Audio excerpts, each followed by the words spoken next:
Рударите са стар и достоен народ на Балканите, потомци на древните даки, едно от великите тракийски племена.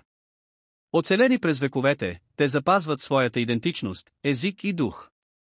Те не са били роби, както често погрешно се представя.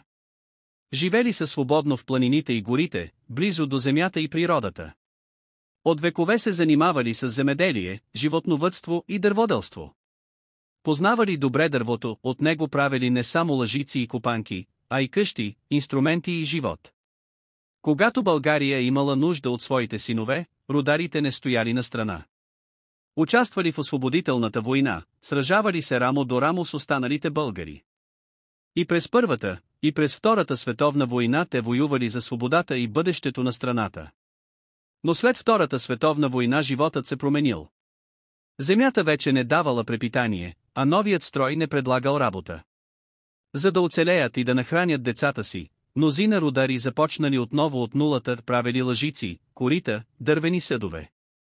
Обикаляли селата, носели със себе си мечки или маймуни и разигравали сцени, за да спечелят някоя стотинка. Не от срам, а от чест, защото семейството е преди всичко. Защото трудът, макар и труден, е по-добър от глада.